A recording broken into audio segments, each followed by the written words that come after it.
Hello everybody and welcome to my final opinions on Fallout 4. Let's get some disclosures out of the way before we delve into this. One, when I originally wrote this script, I was writing it as a review on Fallout 4. I realize now that this isn't a review, and it's my personal opinions on the game. So if in this video I refer to it as a review, then just know that that was part of the script and already recorded before I changed this to be my final impressions on the game. 2, these are my opinions. Many of the things that I state as being pros or cons you may disagree with, and that's completely fine, but just don't be a dick about it. 3, this is a video based on the PC version of the game. I can't comment on the console version simply because I haven't played it. 4, there will be no spoilers in this video, and any spoilers in the comments will cause you to be instantly banned. And lastly, 5, yeah, this video is coming out nearly 2 months after the game originally was released. Sorry, but some of us work 40 hours a week and are also full-time college students on top of that, so we don't have a ton of time to play video games. I'm referring to me when I say that, by the way. If you have a ton of time to play video games, good for you. I'm envious of you. I didn't want to release this video until I had enough experience with the game. I wanted to fully understand all of the components and mechanics and get at least 70 hours played before being able to give you guys any credible opinions on it. This video is only for if you're interested in my opinion on the game, and it was never intended to help you make a purchasing decision. This video will be going pretty fast. I'll first go over the pros of the game, then the cons of the game, and round it off with a useless numerical score that will make a lot of people angry. Alright, let's begin. There are a lot of things to like in Fallout 4. For one, holy shit, this game is packed with content. If you're one of those people who buy one game a year and want your money's worth, I can't think of a better game that's came out this year for you. Or I guess last year, now that it's 2016. The sheer amount of content that is in this game can oftentimes be overwhelming. There will be times where you enter a city and you see at least 15 discoverable locations just within a 200-meter radius of you. You could spend at least 100 hours just walking around and entering the dozens of locations without doing a single quest. The settlement building, which I personally don't care for, can entertain you for hundreds of hours as well. That is, if you like to pretend to be Bob the Builder in your free time and turn a town that previously looked like it just got hit by a nuke into a town that looks like it just got hit by a nuke, but now has a bunch of turrets and carrots and cat pictures. Speaking of the crafting system, the gun modding system isn't as crazy as they initially made it out to be, and usually just comes down to either increasing the damage of the weapon, making it automatic, or making it armor piercing. The other stuff is just adding sights to the weapon, or increasing its magazine capacity, or lowering the recoil. But it definitely makes you want to keep playing just so you can pimp out that newest gun that you found. The melee weapon mods are actually a lot more interesting, and I just wish there were more mods that you could apply to melee weapons. My character would just run around with a super sledge that shot fire out of it when she swung it. I mean, seriously, how cool is that? A freaking flaming super sledge. Which leads into another mechanic that I love, and that's the addition of legendary enemies and legendary loot. Basically, depending on what difficulty you're playing on, you'll every now and then come across a legendary variant of an enemy, and after you kill them, they will drop a piece of armor or weapon with a unique and randomly generated buff. These buffs can be something as simple as they help you sneak, or as fucking cool as shooting explosive shots out of your shotgun, or never having to reload your gun ever again. This adds an excitement to combat even when at higher levels, because you never know when a legendary enemy will drop something that's even better than that flaming super sledge that you've been holding onto for the past 10 levels, and adds a lot of replayability due to the randomness of it all. And with the talk of weapons, that brings me to the combat. I'm not going to sugarcoat this, guys. Bethesda games have always had one con. Their combat was ass. It's always just been repeatedly swinging melee weapons and holding the block button, and then occasionally throwing out a heavy attack when your opponent decided to block. The gunplay in Fallout 3 and Fallout New Vegas lacked any punch, both in the sound and in the feel, and oftentimes felt like you were just shooting streams of lead into the enemies until they eventually got tired of how boring the combat was and just took a nap. Well, since I'm still on the pros of the game, you should probably already know that the combat in Fallout 4 is great. It is miles better than previous Bethesda games, at least. They somehow even made the melee fighting fun, with something as simple as having to time your blocks at the right time. Instead of just having to hold down the block button and waiting for your enemy to attack, they added a little mini game to the combat that is stupidly satisfying. Also, my god, the sound in this game. The sound of the guns are great. The sounds of bullets whizzing through the air is great. The sound of a super sledge smashing a guy's head like a melon is great. There honestly isn't one part of the combat that bored me. The mix of the booming sounds of the guns with the extremely smooth animations of them firing and reloading all come together to just give it a refreshing new feel. Which also may be a bit of a bad thing, but I will get to that later. Something that has divided many fans of Fallout is the decision to use a voice protagonist. Many feared that by giving the lone wanderer a voice, it would take out a lot of the immersion and lead to the player feeling like they were simply following a character's story, instead of like they were forging their own story and that the character was a mere extension of themselves. Well, to be honest, I never had that fear. It could just be because Mass Effect is my favorite game series of all time, but when I saw something similar to the Mass Effect system, I got extremely hyped. Yeah, I know, it's more like the Telltale speech system, but oh well. In Mass Effect, I felt like I was Commander Shepard, even though he was a voiced protagonist, and I feel the same way when the Lone Wanderer talks.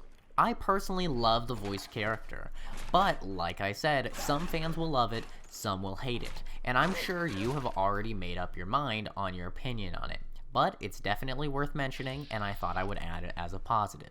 Well, that sums up the positives. There are dozens of other positive things that I could have said about the game, but this review needs to be under 15 minutes, so I just simply don't have the time. If you want to know how much I like the game, just watch my Let's Play. Those are live impressions of everything that I love and hate.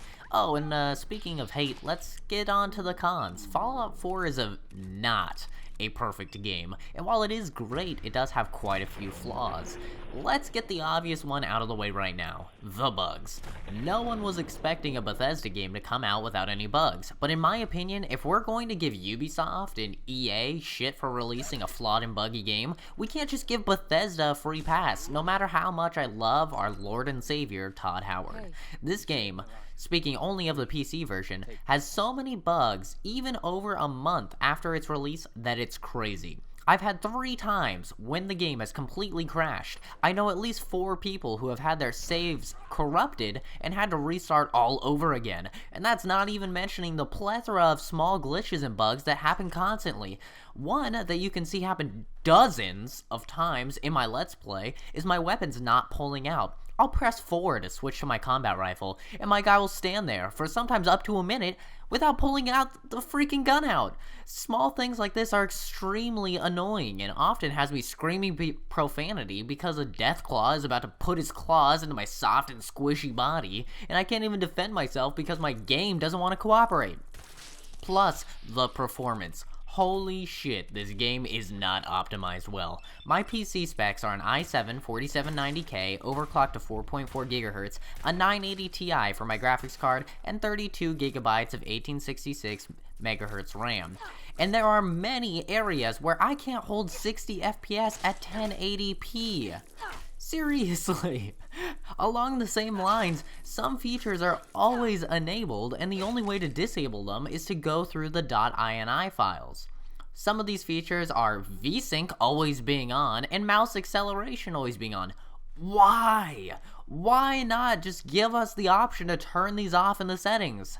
All in all, this game, especially on PC, is a below average port, and this is the main reason why I'm going to deduct points from the overall score of this game.